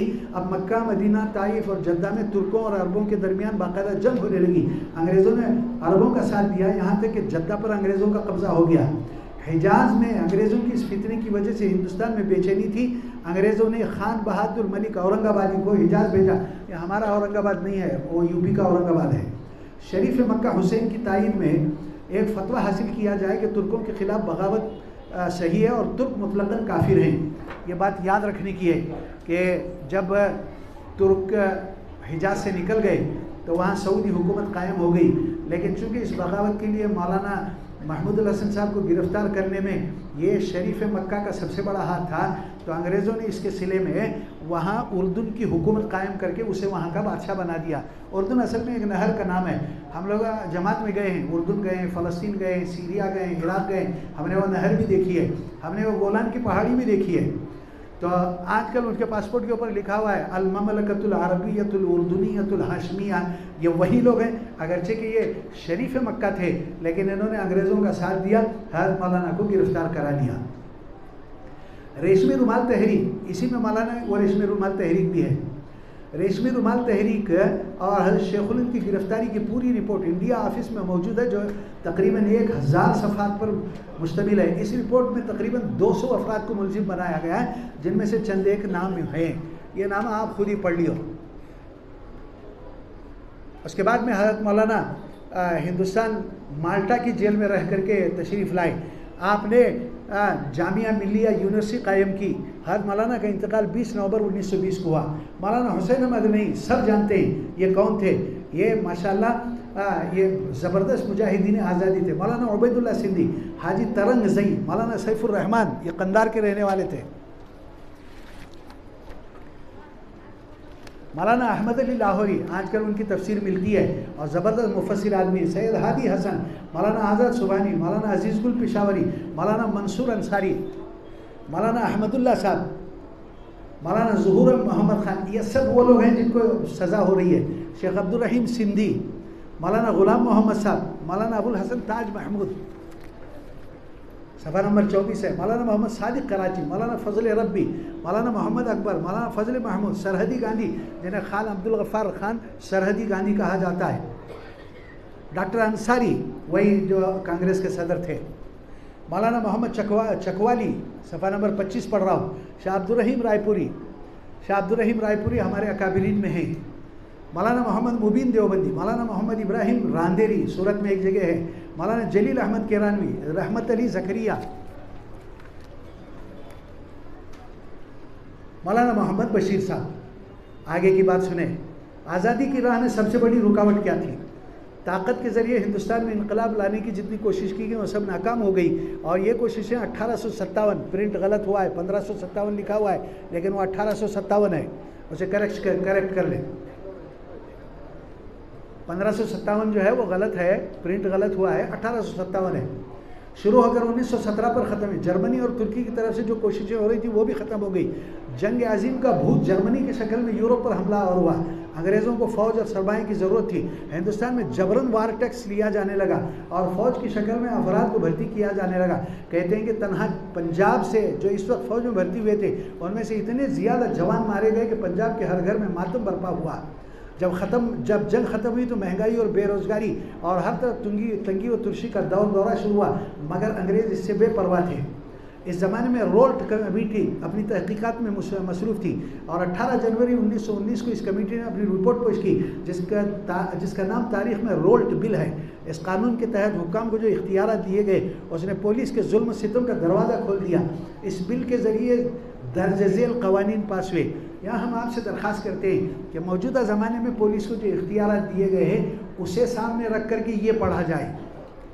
नंबर 1, किसी शख्स से ज़मानतें लिए बगैर जेल में डाल देना, किसी शख्स को किसी एक जगह महदूद कर देना और ये कहना कि वो अपनी नक़ल हरकत की इत्तला पुलिस को देता रहे। नंबर 3, अपनी मर्ज़ी से कोई तहरीक चलाना, पर्चा पंफलेट तकसीम करना, जलसा जुलूस में शरीक होना मना कर दिया। वारंट के साथ तलाशी लेना, बिला जुर्म बताए हिरासत में रखना, बोले चले उसे की कैद में है। ये अंग्रेज़ों के ज़माने से चल रहा है। इन ज़ालिमा क़वानीन को बर्दाश्त करना हिंदुस्तान की बस की बात नहीं थी, जिसकी वजह से एहतजाज में शिद्दत आ गई। बड़े गौर व फिक्र के बाद हिंदुस्तान की 2 अजीम हस्तियों ने मुल्क को एक नए तरीके जंग से आगाज़ किया। इन 2 शख्सियत के नाम नंबर 1 गांधी जी और दूसरे मौलाना अबुल कलाम आज़ाद थे। इस नए तरीके जंग का नाम सत्याग्रह रखा गया। सबसे पहले बम्बई में सत्याग्रह सभा कायम की गई, सभा नंबर 27 है, और यह हलफ लिया गया सिविल तौर पर रोल्ट एक्ट की मुखालिफत की जाए। इससे हुकूमत बहुत परेशान हो गई, इसलिए कि अब ये तहरीक सियासत दूसरी सतह, सियासत के महलों बंगलों और कोठियों से निकलकर झोपड़ियों तक पहुंच गई। अब मुल्क में आज़म और इरादे के नौजवान पैदा हो चुके थे। पूरा मुल्क आदम तशद्दुद की जंग का आगाज़ कर चुके। इसी दौरान डिफेंस इंडिया रूल्स नाफिज हो गया, जिसकी वजह से लाखों लोगों को जेल में डाल दिया गया। पंजाब पर आग व खून की बारिश। एक अरसे के बाद में अभी एक गुज़िश्ता साल जलियांवाला बाग का तज़किरा अखबारों में आया था। अमृतसर और पंजाब के दूसरे ज़िलों में सत्याग्रह कमेटी की जानिब से 20 मार्च को और 17 अप्रैल को हड़ताल की गई, जिसके नतीजे में 9 और 10 अप्रैल को डॉक्टर सैफुद्दीन कचलू और डॉक्टर सत्यपाल को गिरफ्तार कर लिया। इसके बाद गांधी जी की गिरफ्तारी की अफवाह उड़ी तो पंजाब में एक हैजान बर्पा हो गया। अंग्रेज़ों ने अमृतसर और लाहौर में मार्शल लॉ नाफिज कर दिया। लोग सड़कों पर आए, उन्होंने एक बैंक पर हमला कर दिया, इमारत को आग लगा दी। हुकूमत के खिलाफ नारे लगाते हुए ऐलान किया कि शाम 4:30 बजे जलियांवाला बाग में सब जमा हो जाएं ताकि अपने महबूब लीडरों की गिरफ्तारी के खिलाफ एहतजाज किया जाए। गौर से सुनो। पंजाब का हिटलर डायर, इधर शाम 5:30 बजे आवाम जमा हो गई और उधर जनरल डायर फौज लेकर पहुंच गया। फौज अपने साथ मशीन गन भी लेकर आई। बाग का रास्ता तंग था, फौज अंदर तो नहीं जा सकी, इसलिए फौज को दरवाजे पर खड़ा किया गया और चारों तरफ से बाग की नाकाबंदी कर दी गई। सारी तैयारी कर ली तो डायर ने देखा कि एक आदमी स्टेज से तकरीर कर रहा है और मजमा खामोशी से सुन रहा है। जनरल डायर ये देखकर आग बगोला हुआ, उसने पूरे मजमे पर फायर खुलवा दी। एक महशर कत्ल था, क़यामत का मैदान क़यामत था, कुश्तों के पुश्ते लग गए। एक फायर में कई कई लाशें ज़मीन पर तड़पने लगी। मजमा गोलियों की बौछार से दरवाजे की तरफ भागने लगा, मगर दरवाजे पर भी फौज थी। भागने वालों को भूल कर रख दिया गया, लाशों पर लाशें गिरती गई और ये खेल ख़त्म हो गया। मरने वालों की तादाद सरकारी अखबारों में 400 और मोतबर ज़राए से 1500 है। दर्दनाक मंजर की एक झलक एक औरत बयान कर रही है, मैंने अपने शोहर की लाश को लाशों के अंबार से खींच कर निकाला। वो तमाम जगह खून का तालाब नज़र आ रही थी। मैंने लाश को घर ले जाने के लिए इमदाद तलाश की, मगर नाकाम रही। आखिर मायूस होकर अपने शोहर की लाश के पास बैठकर रात गुजार दी। यहाँ कुत्तों की कसरत की वजह से अक्सर अपनी छड़ी इस्तेमाल करनी पड़ती थी। रात को 2 बजे एक सिख ज़ख्मी के कराहनी की आवाज़ सुनकर उसके पास गई। उसकी ज़ख्मी टांग को मैंने ठीक से रख दिया, जिससे इस गरीब को कुछ इफाका हुआ। वहाँ एक 12 साल का ज़ख्मी बच्चा था जो रात भर रोता रहा, मुझसे कहता था कि मैं उसके पास बैठी रहूँ। पास ही एक और ज़ख्मी था जो निहायत दर्दनाक आवाज़ में तमाम रात पानी मांगता रहा। मैंने हरचंद कोशिश की कि कहीं से पानी हासिल करूँ, लेकिन अफसोस नाकाम रही। तमाम रात ज़ख्मियों की चीखें सुनती रही, या कुत्तों के भौंकने या गधों के हिनहिनाने की मकरूह आवाज़ आती रही। गवर्नमेंट रिकॉर्ड में मरने वालों के नामों में हिंदू हैं, सिख हैं, मुसलमान हैं। ये मालूम करना मुश्किल है कि ये खून हिंदू का है या सिख का है या मुसलमान का है। मादर वतन पर सब कुर्बान हो गए। शमे आज़ादी के परवाने देखो, ये सैफुद्दीन कचलू हैं, अब्दुल गनी हैं, अब्दुल करीम हैं, अब्दुल खालिक हैं। इनकी पूरी तफसील आप वहाँ पढ़ें। अब ये देखो, ये नीचे से ऊपर तक उन लोगों के नाम हैं। अब्दुल्ला जलियान बाग में शहीद हुए, अहमद्दीन, फिर अहमद्दीन 11 साल का कमसिन बच्चा, अहमदुल्ला, अल्लाह दत्ता तारीख़ के साथ में है, बरकत अहमद, बरकत अली। बहरहाल ये लंबा काम है जो शहीद हुए हैं, इनके नाम हैं। आप घर जाकर पढ़ो, इसको आराम से बैठ करके पढ़ो, ठंडे दिल से पढ़ो।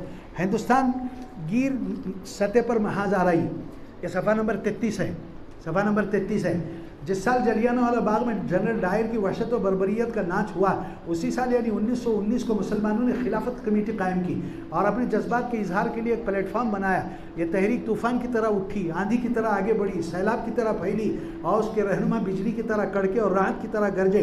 पूरे मुल्क में एक सिरे से दूसरे सिरे तक अंग्रेज़ी कौम के ख़िलाफ़ गम व गुस्से की लहर। इस अजीम तहरीक को 2 अजीमुल मर्तबत और क़दार रहनुमा मिल गए, मौलाना मोहम्मद अली और मौलाना शौकत अली, जो हिंदुस्तान की आज़ादी की तहरीक में अली बिरादरान के नाम से जाने जाते हैं। इनकी गर्म क़ियादत ने आतिश सयाल भर दी।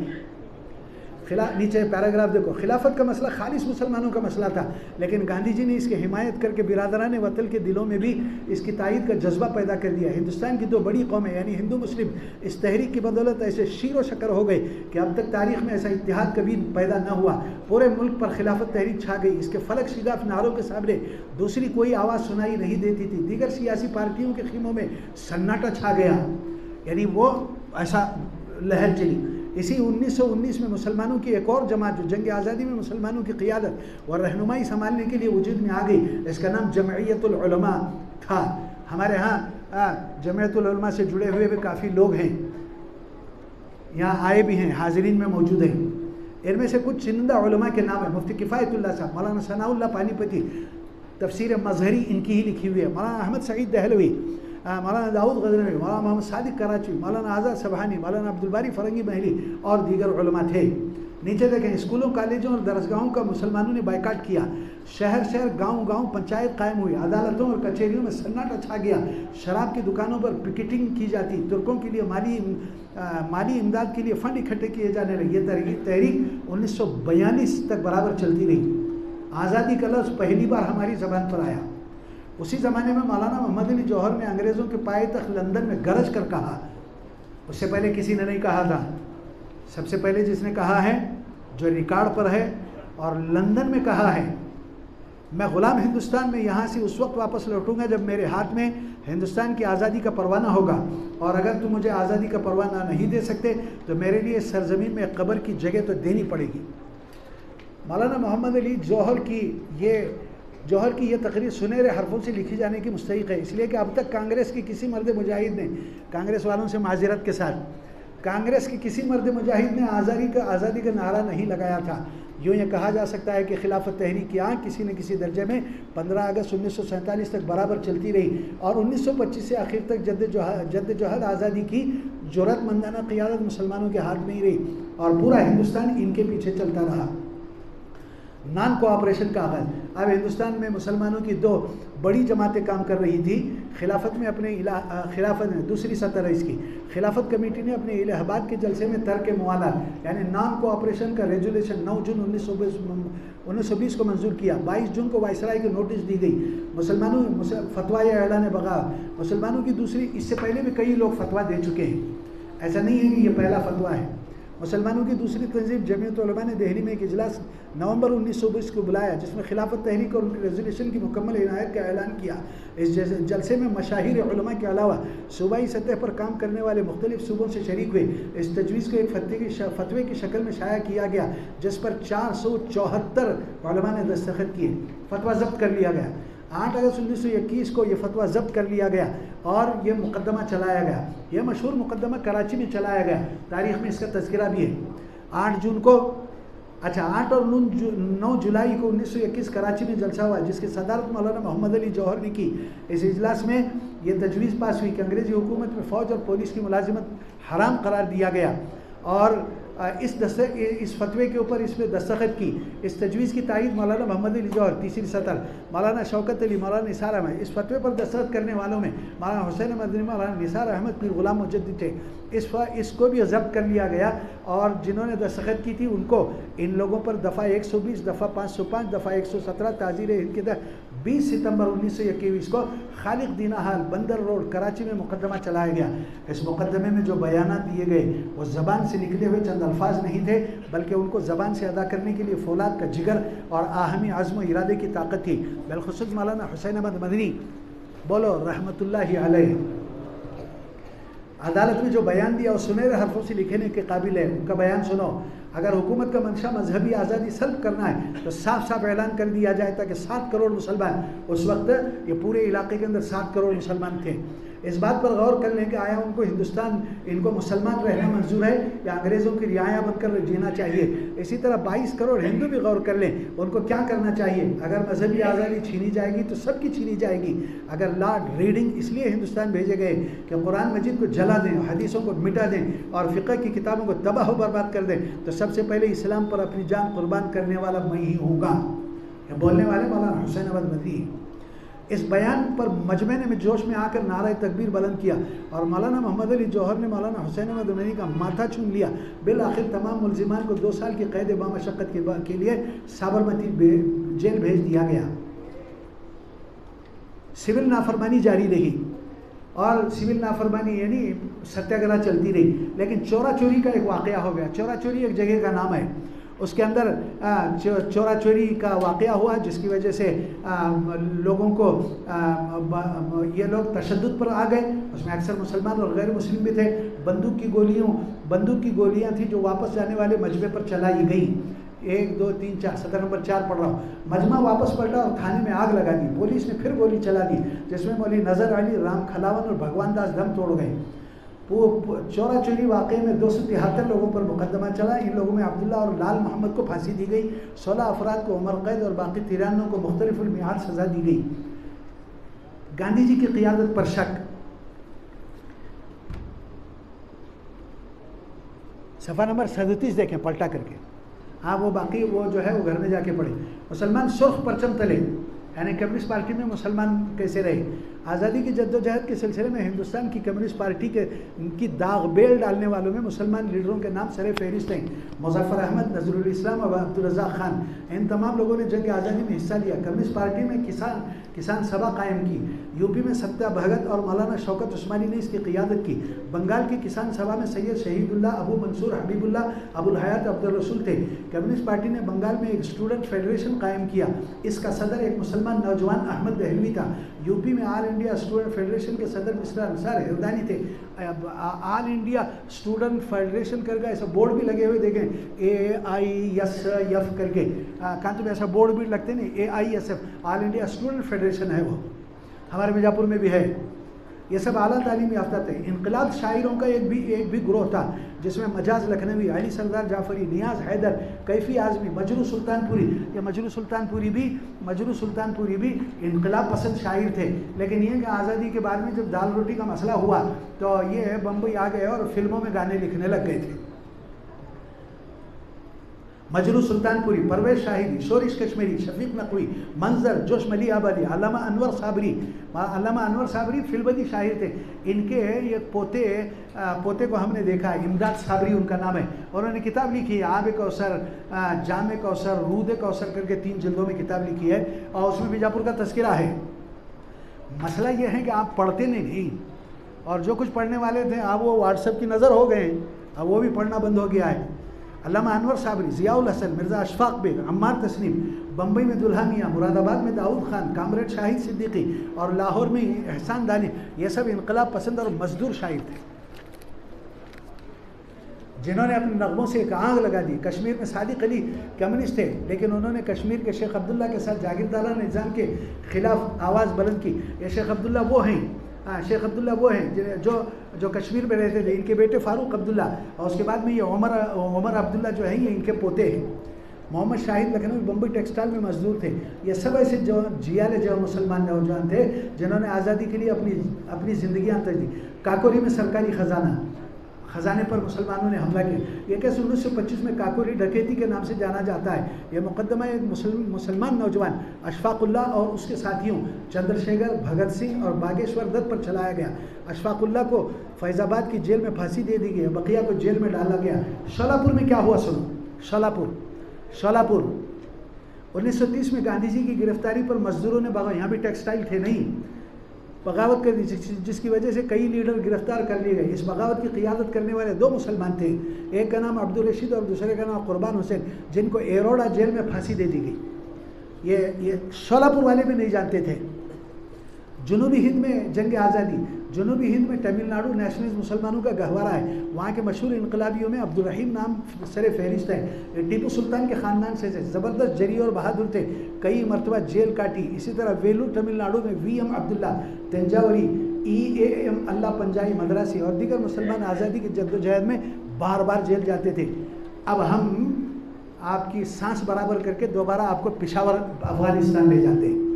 1930 के नान कोऑपरेशन तहरीक का एक जुर्रतमंदाना मुजाहरा पेशावर के किस्सा खानी बाज़ार का है। कौमी आवाज़ लखनऊ के 24 अप्रैल 1984 की इशाअत में जनाब मलिक कुलदीप कपूर का मजमून छपा है। मौसूफ इस वक्त पेशावर में ज़ेर तालीम थे और उन्होंने इस वाक़े का आंखों देखा हाल बयान किया है। हमें पूरा मजमून तो नकल नहीं कर सकते, अलबत्ता इसका खुलासा ये है, सोंगिरी गिरान जहाँ कांग्रेस का दफ्तर था वहाँ से ये तहरीक शुरू हुई। दफ्तर के सामने की सड़क मुजाहिदीन आज़ादी के खून से लालाजार हो गई। बहादुर पठानों में से कई 100 पठान शहीद हो गए। सिविल नाफरमानी का ये दूसरा दौर है। कांग्रेस और जमीयत उलमा 1935 में दोबारा सिविल नाफरमानी की तहरीक शुरू की।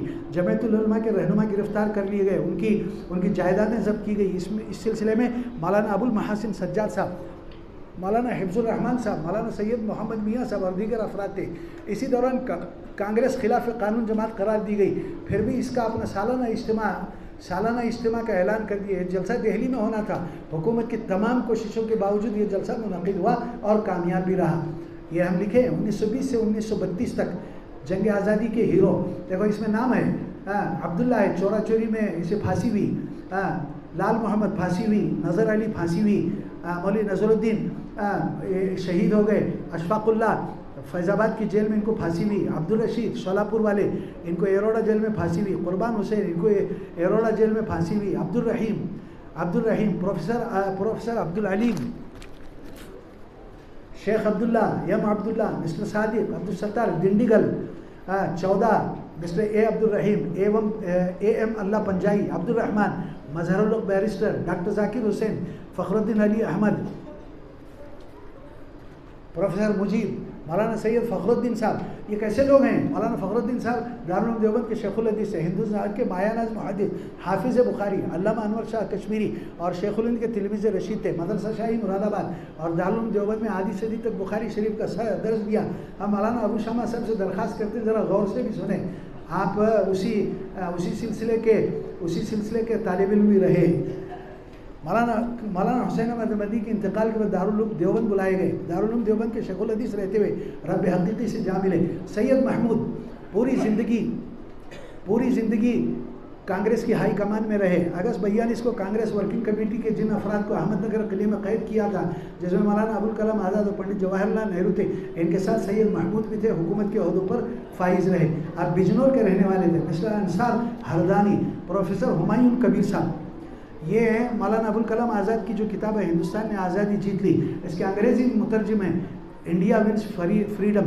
बंगाल की सियासी तहरीकों में से वाबस्ता रहे। आज़ाद के बाद मौलाना अबुल कलाम आज़ाद की वजारत तालीम में सेक्रेटरी रहे। बाद में वजारत तालीम में बाद में मरकज़ी वजारत में शामिल कर लिए गए। अगर लंबी फहरिस्त है। ये सफ़ा नंबर 42 पर देखो कितने लोग गोली से शहीद हो गए। फिर इसके बाद में पिशावर के लोग हैं। सफ़ा नंबर 43 पर देखो, ये देखो गोली से शहीद हुए। ये सब पिशावर में किस्सा खानी बाज़ार का बहुत अजब हाल है। किस्सा खानी बाज़ार से बहुत लोग यहाँ पठान लोग आ गए। नासिक में बड़ा तबका है जो वहाँ से आए हुए हैं। इधर पूना में, बम्बई में आए हुए भी बहुत सारे लोग हैं। मेरे ख्याल में मस्जिद में इसका तज़किरा मुनासिब तो नहीं है। वो ये फसाद के बाद में एक कपूर फैमिली वहाँ से यहाँ बम्बई आ गई, और उस ज़माने में जो पारसियों के थिएटर थे, थिएटर में वो लोग काम करते थे। उसके बाद में ये हमारा यूसुफ खान, जिसे आप लोग दिलीप कुमार कहते हैं, ये उसका पूरा ख़ानदान यहाँ आया। बम्बई में ये फल फ्रूट बेचते थे, लेकिन चूँकि वो कपूर फैमिली भी वहीं की थी इसलिए उनके ताल्लुकात थे। इसने उसे यूसुफ खान को देखा, गोरा चट्टा, ऊंचा पूरा सीधा जवान है, शाइस्ता ज़बान इस्तेमाल करता है और फिर अपने जज्बात के इजहार में बादशाह है, तो उसने इसे हाथ पकड़ करके ऐसा आहिस्ता आहिस्ता इधर ले गया। ये बहादुर नाचने वाला बन गया। इस यूसुफ खान की वजह से अब जो पठान लोग हैं, ये किसी ज़माने में बहादुर थे, किसी ज़माने में उलमा थे, किसी ज़माने में नेक लोग थे, आज ये नचनिया का काम कर रहे हैं। ये सब ऐसा हुआ है।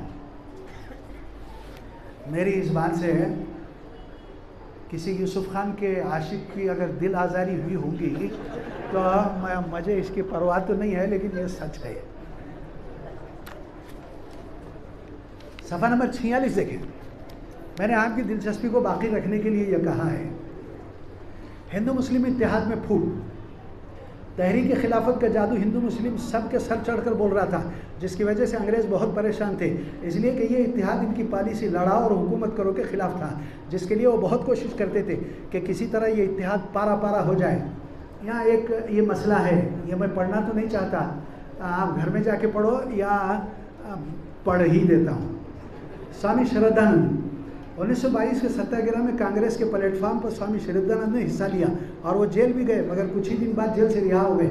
उन्होंने जेल से बाहर आते ही शुद्धि संगठन शुरू कर दिया। अब जेल से बाहर आने के लिए उनके पास क्या तो ऐसा मंत्र रहा होगा, खुल जा सब ऐसा, तो वह मंत्र उन्होंने पढ़ा। हमारे तो सब जेल में अंदर थे, लेकिन इनके लिए दरवाज़ा खुल गया, ये आ गए। शुद्धि संगठन शुरू कर दिया और हिंदुओं को आवाज़ दी कि वो अपने पैरों पर खड़े हों, और हिंदुओं को ये बावर कराना शुरू कर दिया कि मुसलमान मलिक ने हिंदुस्तान में आकर हमारे लोगों को ज़बरदस्ती मुसलमान बनाया। इस पवित्र काम करने के लिए हिंदुओं को अपना संगठन बनाना चाहिए। उन्होंने हिंदुओं को इस कदर वरगलाया कि हिंदू मुस्लिम इत्तेहाद के महल में भड़क उठी, एक दूसरे से नफरत करने लगे। और बरतानवी हुकूमत दूर खड़ी ये तमाशा देख रही थी और अपनी कामयाबी पर मुस्कुराती रही। मुस्लिम लीग दूसरी तरफ मुसलमानों को मुसलमानों से लड़ाने के लिए मुस्लिम लीग का बीज तो बहुत पहले बो दिया गया था। अंग्रेज़ों ने इसको हवा देना शुरू कर दिया, जिसके नतीजे में मुस्लिम लीग ने जंग आज़ादी की राह से हटकर अपनी अलग राह बनाई। मुस्लिम लीग ने अवामी जमात थी और नहीं इसको अवामी मसाइल को सरोकार था। इसी दौरान इलेक्शन हुआ। मुस्लिम लीग का नारा नीचे देखो, 21, 22, 23 को लाहौर में मुस्लिम लीग का जलसा हुआ, जिसकी सदारत मोहम्मद अली जिन्ना ने की, और यहीं से पहले दबी ज़बान में हिंदुस्तान की तकसीम की बात की और फिर सराहतन बोला जाने लगा। ये हयात मोहम्मद अली जिन्ना एक किताब है और इसके लिखने वाले हैं जनाब रईस अहमद जाफरी। इन्होंने लिखा है, इबारत देखो, ज़बान देखो कैसी है, यानी ऐसी जैसे काटने वाली ज़बान हो। इन्होंने कहा हिंदुस्तान कोई बुत नहीं उसको पूजा जाए, काबा नहीं कि उसकी तरफ मुँह करके नमाज़ पढ़ते हों, सहीफ़ा आसमानी नहीं कि उसको बग़ैर वज़ू के हाथ न लगाया जाए। और एक मुल्क है और इसलिए है कि उसके बसने वाले चैन और आराम से रह सकें। ये चैन और आराम अगर वहदत से हासिल होता है तो यकीनन मुसलमान इस वहदत को शिकस्त न करते। अगर ये सुख चैन सिर्फ तकसीम से ही हासिल हो सकता है तकसीम से ही हासिल हो सकता है। देखो यहाँ ज़रा गलती हो गई है, दूसरे पैराग्राफ में, अगर ये सुख चैन तकसीम से ही हासिल हो सकता है तो उनका मुतालबा हुकूमत और कांग्रेस से सिर्फ ये है, और वो है पाकिस्तान यानी तकसीम हिंद। पाकिस्तान का नारा लाहौर से उठा, ये मालूम होने की ज़रूरत है, और उसने देखते ही देखते अपनी जगह बना ली। इसके खिलाफ जिसने आवाज़ बुलंद की उसका गला घोंटा गया। इस तहरीक के ख़तरनाक नताइज की तरफ जिसने इशारा किया उसके हाथ काट दिए गए। मुदब्बिर, दूर अंदेश, उलमा, सुलहा, मशाइख ने इस तजवीज़ पर इस्लामी हिंद की तबाही का शिकवा किया गया तो उनकी दाढ़ियों में शराब उंडेली गई। इनको हिंदुओं का ज़र खरीद ग़ुलाम कहा गया। मुस्लिम लीग का दफ्तर दारुल इफ्ता बन गया। जो मुसलमान होने की सनद तकसीम करता, जो पाकिस्तान का हामी वो मुसलमान, जो इसका मुखालिफ वो मुसलमान नहीं।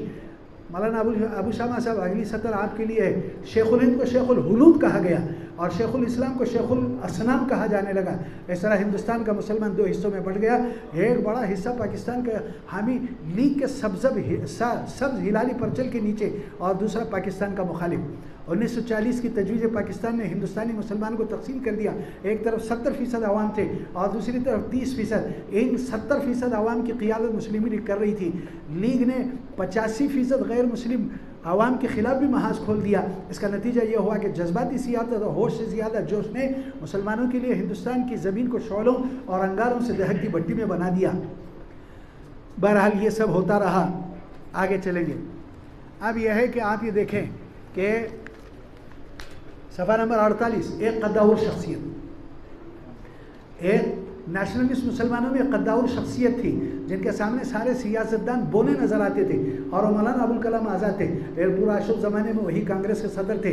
लीग के जुल्म सहे, उन्हें लीग की सांधी की वजह से बंगाल छोड़ना पड़ा और रांची के एक छोटे गाँव में आकर के रहने लगे। हिंदुस्तान छोड़ दो। 8 अगस्त 1942 को बम्बई में ऑल इंडिया कांग्रेस की वर्किंग कमेटी की मीटिंग हुई। इसमें फैसला किया गया कि अब अंग्रेज़ों को अल्टीमेटम दे दिया जाए कि वो बहुत जल्द हिंदुस्तान छोड़ दें। इस फैसले को हिंदुस्तान की सियासी तारीख में क्विट इंडिया कहा जाता है। कांग्रेस की वर्किंग कमेटी का ये फैसला दरअसल ऐलान बगावत था। हुकूमत ने वर्किंग कमेटी के तमाम मेंबरान को गिरफ्तार कर लिया। 9 अगस्त की सुबह मद्रास से लेकर उत्तर प्रदेश, बिहार, बंगाल, आसाम तक जोश इंतकाम से भरे आवाम शाहराह आम पर निकल आए। एक हंगामा होता रहा। नीचे देखो, हुकूमत ने पूरे हिंदुस्तान में पकड़ धकड़ शुरू की जिसमें हिंदू मुस्लिम सब थे। अगस्त 1942 को क्विट इंडिया तहरीक के तहत अंग्रेज़ों पर बम फेंके गए। हुकूमत का सारा निज़ाम दरहम हुआ। हुकूमत ने वो जब ये धूल बैठी 2 हफ्तों के बाद जब हुकूमत के होश ठिकाने लगे तो हुकूमत ने वो जुल्म ढाया जो अल्फाज में बयान नहीं किया जा सकता। ये 1942 में क्विट इंडिया के बाद में जो फसाद हुआ है, जो अंग्रेज़ों ने जुल्म किया, उसके नाम हैं। देखो, अब्दुल मजीद हैं, क्विट इंडिया तहरीक में हिस्सा लिए। अब्दुल मजीद हैं, वो दोबारा लिखा गया है, पेज नंबर 49 देख लो। अब्दुल मजीद हैं 1924 में इलाहाबाद में पैदा हुए, बंदूक की गोली से शहीद हुए। अब्दुल रहीम जेल में डाल दिए गए। अब्दुल शुक्र 11 साल का नौउम्र बच्चा था, इसके बाप का नाम पंजू शुक्र था। क्विट इंडिया के एक जुलूस में शरीक था, पुलिस की गोली से शहीद हो गए। शेख अलाउद्दीन पुलिस की गोली से शहीद हुए। मोहम्मद हनीफ पुलिस की गोली से शहीद हुए। हातिम अली पुलिस के, यानी ये कि इतने लोग ये पुलिस की गोली से शहीद हुए हैं। आप ऐसा देखते चलो, घर में जाकर के आराम से पढ़ो इसे। अब आप देखें,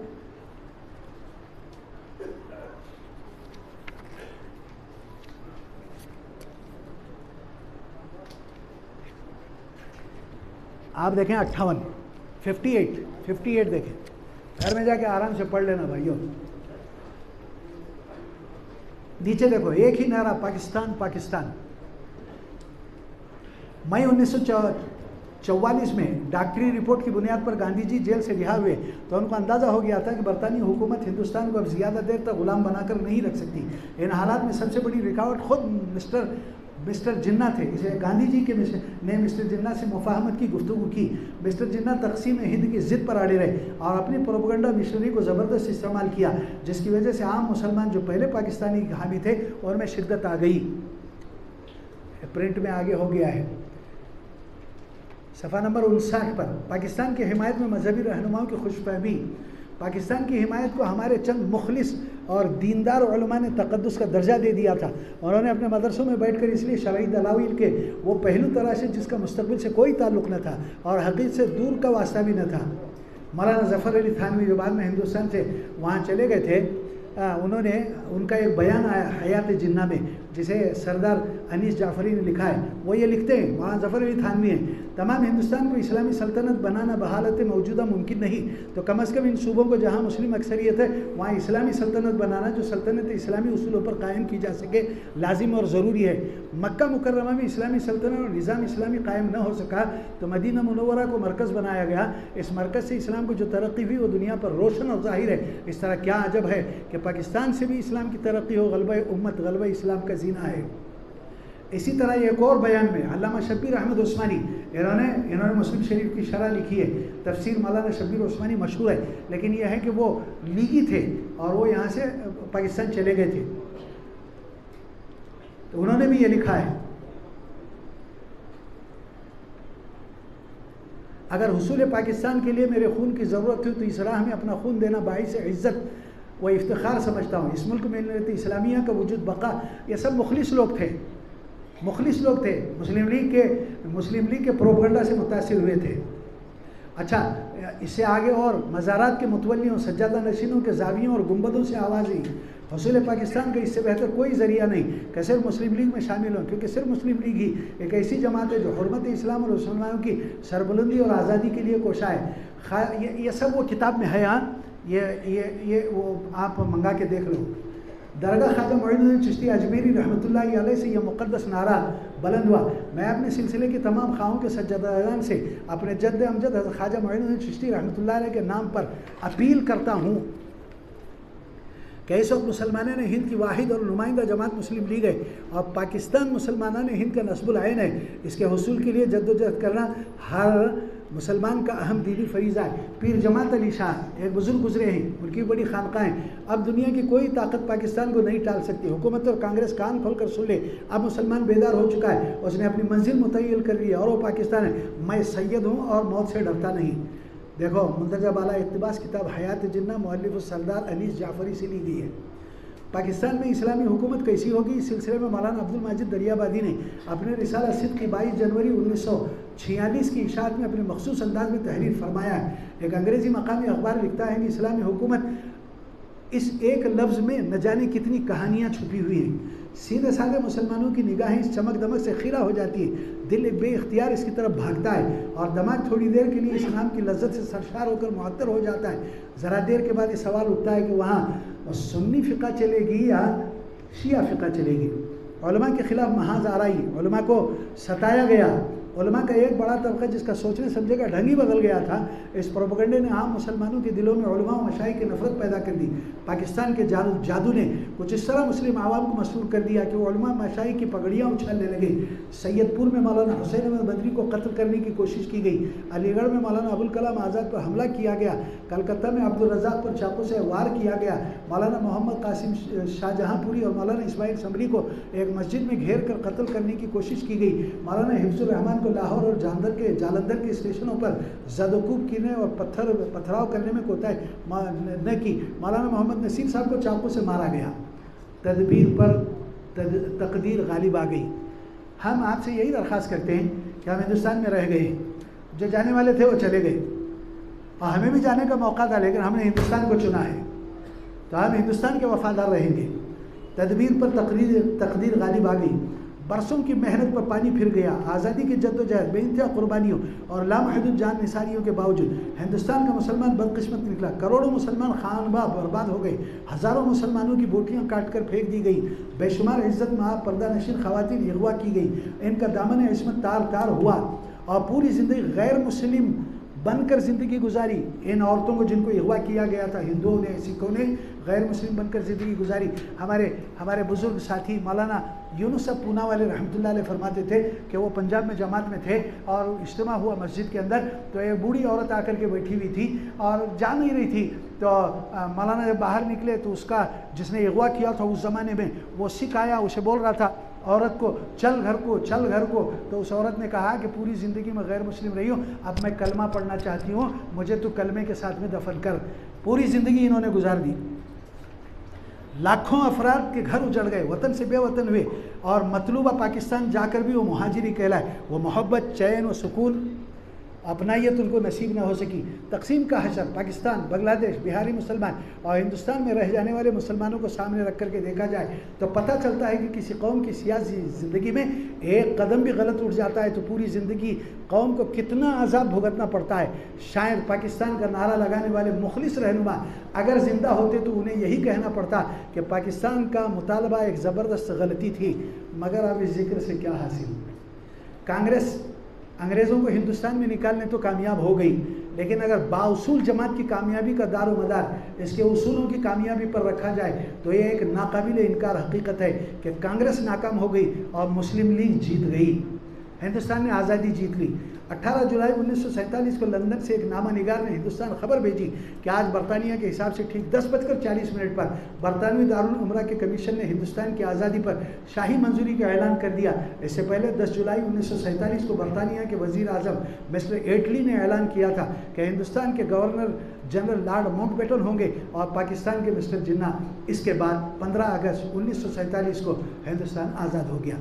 उस वक्त हिंदुस्तान में जब रात को 12 बजे ऐलान किया तो 27वीं शब थी और रात के 12 बजे जब ऐलान हुआ तो लोग मुसलमान वो कर रहे थे। यहाँ एक गांव है गूडूर करके, वो गूडूर में है पुरानी मस्जिद है। वो पुरानी मस्जिद के एक बांगी साहब थे, अब तो नहीं रहे, इंतकाल हो गया। हमारी जमात गई थी तो वो ये बोलते थे कि मौलाना मैं यहाँ बांगी था और रात को हमें इबादत कर रहे थे। मुझे ये सब सुनने का बहुत शौक़ था। रेडियो पर मैं ये ऐलान सुना और वो 27 रमज़ान थी। तो मेरे प्यारे भाइयों, ये मकाला मुख्तसर अंदाज में हमने पढ़ लिया। हमने कोशिश की कि ये 9 बजे तक ख़त्म करें, लेकिन ये है कि भाई ये लंबा ही होता गया। आप हज़रात के सब्र का हम इम्तिहान लेना नहीं चाहते। आपने बहुत सब्र से सुना। ये मकाला मदरसे के कागज़ से प्रिंट हुआ है, इसकी कीमत 52 रुपये है। जिन हज़रात ने मकाला लिया है जाते जाते वहाँ एक डब्बा कि अब तो बीजापुर में जाकर के मदरसा कायम कर और दीनी तालीम के साथ दुनियावी तालीम शुरू कर, आइंदा के हालात बहुत ख़राब आने वाले हैं। ये बात मुझे जो बोले थे 1983 में बोले थे। उसके बाद मैं बीजापुर में एक छोटा मदरसा शुरू किया, वहाँ अली के रोज़े में था। फिर उसके बाद में ये मस्जिद ऐसी पड़ी हुई थी, इस पर कब्ज़ा किया। मस्जिद के ज़िम्मेदारों ने साथ दिया और 7 बच्चों से हमने मदरसा शुरू किया। मैं पकाता था, मैं खिलाता था, मैं झाड़ू मारता था, मैं पढ़ाता था। लेकिन ये कि अल्लाह ने इसमें बरकत दी, मस्जिद वालों ने भी बहुत साथ दिया, जिसकी वजह से आज इस मस्जिद में 210 बच्चे पढ़ते हैं और अब तक 150 बच्चे हिफ्ज़ कर चुके हैं और तकरीबन इससे कुछ कम बच्चे मैट्रिक इम्तिहान पास करके आलिम भी बने हुए हैं। हमारे कुछ बच्चे जो आलिम नहीं बने मैट्रिक पास होकर के, इन्होंने PUC कर लिया और उसके बाद में फिर आगे हाफिज़ भी हैं, आगे कर रहे हैं। हमारे ये खड़के फैमिली का एक लड़का है, क्या नाम उसका, क्या नाम, इलियास मैट्रिक पास हुआ, PUC किया, अब इंजीनियरिंग में है और हाफिज़ कुरान है। हमारे अहमद खान पठान का बेटा है अनवर, हाफिज़ अनवर, यही उसने हिफ्ज़ किया, मैट्रिक इम्तिहान दिया, फिर PUC किया साइंस से, फिर वो BLD में उसने इंजीनियरिंग किया, आज रियाज में है और अल्हम्दुलिल्लाह वहाँ खुश है, खुर्रम है, दीन के काम के साथ में जुड़ा हुआ है। ऐसे कई बच्चे मैट्रिक पास करे, फिर उन्होंने PUC किया, उसके बाद में लैब टेक्नीशियन का इसका उसका कोर्स किया और उसके बाद में खुद वो अपना बीजापुर में लैब डाले हुए हैं। वो जो बस स्टैंड के बाजू नई सड़क है, वहाँ अब्दुल रज़ाक का होटल है, उसके पास एक लड़के की हमारे लैब है। पहले आपके दिए हुए चंदे का खाता था, अब वो बच्चा अपनी ज़कात के पैसे ला करके मदरसे को जमा कर रहा है। लेकिन मेरे भाइयों, इसमें खर्च बहुत बढ़ जाता है।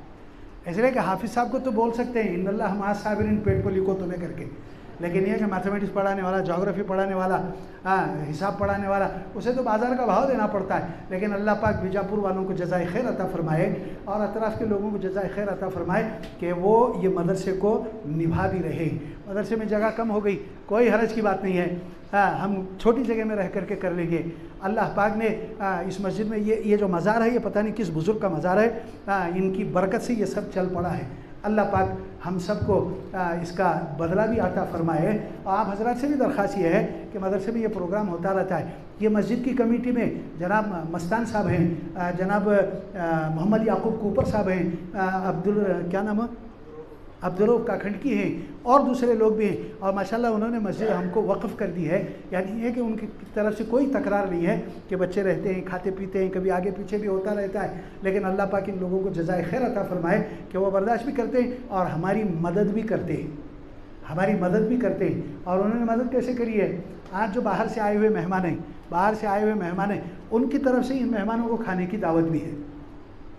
अल्लाह पाक आपको जज़ाए खैर अता फरमाए। हमारे जलसे के सदर साहब तशरीफ़ लाए हैं। हम सदर साहब से दरख्वास्त करते हैं कि तशरीफ़ लाएं और हमारे इस जलसे को आपने कैसा पाया अपने मुख्तसर जामे माने अल्फाज में इसे बयान भी फरमाएं। इसके बाद में दुआ भी होगी।